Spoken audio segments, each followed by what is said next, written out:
James Gunn reveals Superman's big red S.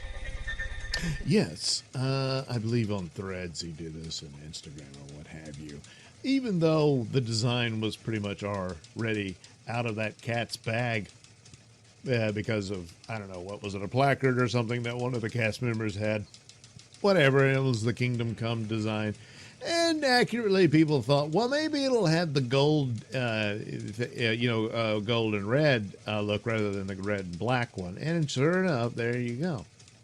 But also seems to be indicative of perhaps elements of the Kingdom Come plot will play out in the Superman film as one of the many different images that James Gunn would tease on his different posts. There was a lot of Kingdom Come artwork there. Now, of course, it's cool artwork. It's Alex Ross paintings and all that. But the fact that he's using the S design, and there are certain things, clues to look for there. The idea that in the plot synopsis that Superman has old-fashioned values about kindness and all that stuff, and he's trying to put that that view out there when it's not being so readily accepted, and most notably by perhaps other superheroes and whatnot. And then you've got the engineer character cast in there who's going to be part of the Authority in that mindset. Those characters do sort of fit in with the problem of the young superheroes that an older Superman had to deal with in Kingdom Come, where he had to come out of retirement and show these whippersnappers how it's done. So the theory being that elements of that plot would play out here, but sort of in reverse, in the sense that, well, he's a young Superman. He's still relatively new to all of this, but he's trying to guide them on the right path and all that sort of thing. So Gunn revealed it. Also, the principal photography has begun on the film, and so he did it for February 29th because officially it's seen, even though that's not the date when Action Comics came about, but I forget the whole story. But so they picked the leap year date for Superman's birth. I think the joke was that explains him still looking young after all those years, because you don't count the other years in between leap year. If only that were true.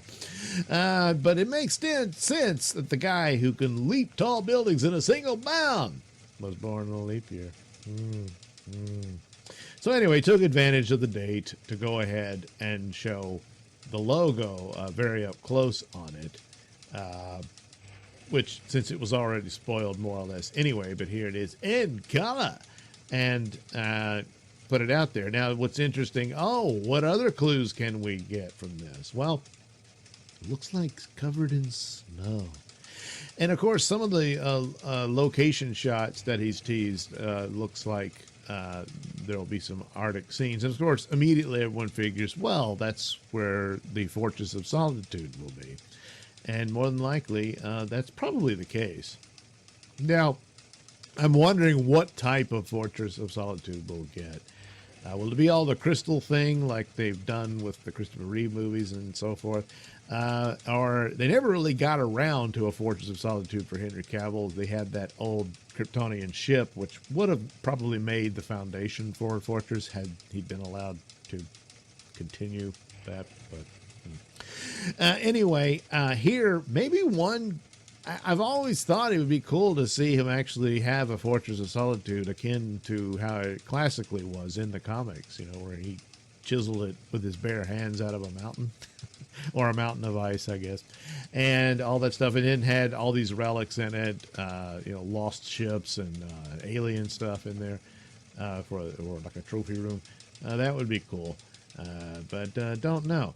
So you get the design here. Of course, it has the classic colors, and it's interesting. He put the red on top of basically the gold shield, and you can see it makes the yellow outlines the red letter and so on and so forth. So essentially that's what you'll get. Of course, once again, as superhero outfits go for the movies, there's all this textured elements to it. So the Cavill suit had its design for that. This one has it. The Tyler Hoechlin suit on Superman and Lois, kind of similar, almost kind of very similar look, ridges here. And that's about it. So he added to it that apparently I guess the title of the film will not be Superman Legacy. So he says here, when I finished the first draft of the script, I called the film Superman Legacy. By the time I locked the final draft, it was clear the title was Superman. Making our way to you July 2025. Hey, that's next year. So a lot of the Christopher Reeve movie, of course, was called Superman. Well, I think it was called Superman the Movie. So maybe they can see it's a different title. We'll just be calling it Superman. But since then, all the other either had, the number Superman 2, Superman 3, and all that. Quest for Peace, of course. And then there was Superman Returns, and then Man of Steel being in the title. And now, well, they do own it, more or less. And they can just use that as the title proper of the whole film. And quite appropriately, using Superman as the foundation for your take on DC, since he was the foundation of it all. I do like that aspect of this approach. Really, the beginning. I know he's got the cartoon will come out this fall, but still, this is really the beginning of their new shared universe. And that aspect, I'm fully behind. The warning signs, of course, that he listens to Tom King. That's a very bad sign. The fact that the film is cluttered with other superheroes. I'm like, Now, this is early in Superman's career, but not an origin story.